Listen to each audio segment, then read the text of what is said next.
केंद्र सरकार में दो मंत्री जो बिहार से आते हैं, आपस में जो भिड़े हैं आरक्षण के सवाल को लेके, ऐसा दिख रहा है कि देश को आंखों में धूल झकने का काम कर रहे हैं। जीतन राम मांझी और चिराग पासवान जी के दोनों के बयान में देखिए कितना फर्क है, कितना अंतर है। अगर अम्बेडकर रास्ते पर चलने का काम किया तो उस व्यक्ति का नाम है माननीय लालू प्रसाद यादव। तो निश्चित तौर पे राष्ट्रीय जनता दल उन विचारों को लेके आगे बढ़ने का काम करती है। 4 सीट पर उपचुनाव होने हैं।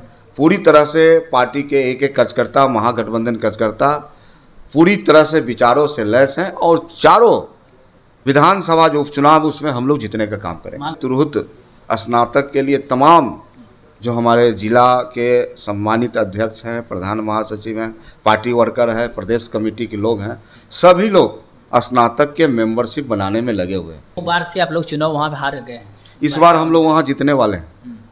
देवेश चंद्र ठाकुर साहब ने लगातार वहाँ से विधान पार्षद वहाँ के स्नातक भाइयों ने चुनने का काम किया, लेकिन एक भी ऐसा उन्होंने कोई काम नहीं किया जो स्नातक के मतदाता पुनः उनके पार्टी को चुनने का काम करें। नमस्कार, स्वागत है आपका लाइव बिहार में। मैं आपके साथ है संजीव सिंह। देखिए, आरक्षण के मुद्दे पर सुप्रीम कोर्ट के फैसले पर एनडीए के ही 2 घटक दल के नेता आपस में भिड़ गए हैं। एक तरफ जहां चिराग पासवान इस फैसले को लेकर के कह रहे हैं कि सुप्रीम कोर्ट में पुनः विचार याचिका दायर करेंगे, तो वहीं जीतन राम मांझी इस फैसले का स्वागत कर रहे हैं। इसी तमाम मुद्दे पे बातचीत करेंगे। हमारे साथ बातचीत करने के लिए आरजेडी प्रधान महासचिव सब मोर्चा विधायक रणविजय साहू हैं।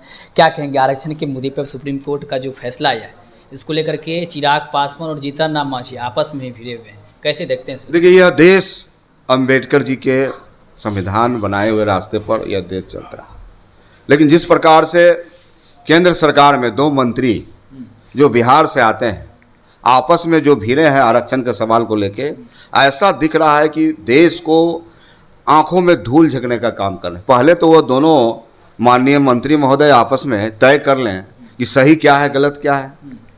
ये लोग को तो जनता से कोई मतलब है नहीं। ये लोग कैसे सत्ता में बने रहें, अपनी कुर्सी बचाते रहें, राजनीति करते रहें, तो इस चक्कर में लगातार रहते। देश की जनता को ज़्यादा देर तक ये लोग गुमराह नहीं कर सकते हैं, देश की जनता को नहीं ठग सकते हैं, और जनता तो समय पर जवाब देती है। जीतन राम मांझी कह रहे हैं कि 10 साल पहले ये फैसला आ जाना चाहिए था।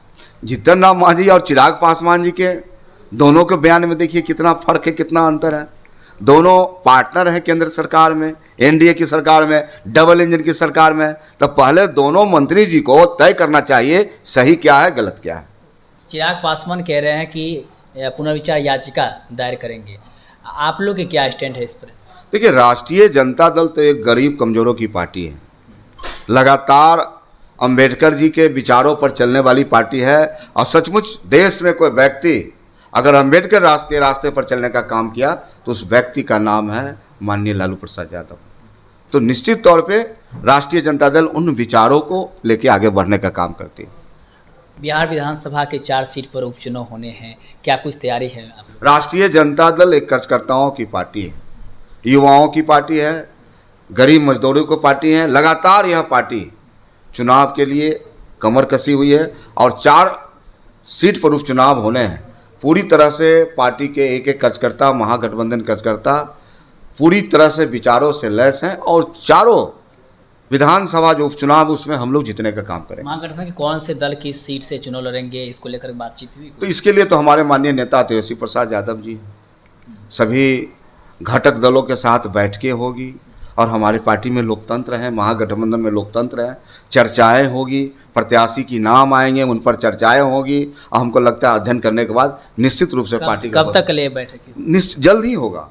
पार्टी विचार कर रही है और जल्द ही आधिकारिक घोषणा होगी। तिरहुत स्नातक एमएलसी उपचुनाव होना है, जिसको लेकर जेडीयू ने अभिषेक झा को उम्मीदवार बनाया है। आप लोग की तरफ से कौन उम्मीदवार होंगे? देखिए, राष्ट्रीय जनता दल ने पूरी तरह से तिरहुत स्नातक के लिए तमाम जो हमारे जिला के सम्मानित अध्यक्ष हैं, प्रधान महासचिव हैं, पार्टी वर्कर है, प्रदेश कमेटी के लोग हैं, सभी लोग स्नातक के मेंबरशिप बनाने में लगे हुए हैं और पार्टी सर्वे कर रही है, अध्ययन कर रही है और जल्द ही इसकी घोषणा की जाएगी। 2 बार से आप लोग चुनाव वहाँ पे हार गए हैं, इस बार हम लोग वहाँ जीतने वाले हैं। देवेश चंद्र ठाकुर साहब ने लगातार वहाँ से विधान पार्षद वहाँ के स्नातक भाइयों ने चुनने का काम किया, लेकिन एक भी ऐसा उन्होंने कोई काम नहीं किया जो स्नातक के मतदाता पुनः उनके पार्टी को चुनने का काम करें। चलिए, बहुत बहुत धन्यवाद। बात करें तो हमारे साथ बात करते हैं आरजेडी प्रधान महासचिव रणवीर साहू ने साफ तौर पे कहा कि तिरहुत स्नातक एमएलसी उपचुनाव हम इस बार जीतेंगे और साथ ही साथ चिराग पासवान और जीतन मांझी में जिस प्रकार से टकराव है इसको लेकर के भी हमने बातचीत की। क्या कुछ कह रहे थे आप भी सुन रहे थे। आप अपनी राय प्रतिक्रिया कमेंट बॉक्स के माध्यम से दे सकते हैं। आप देख रहे थे लाइव बिहार। बहुत बहुत धन्यवाद।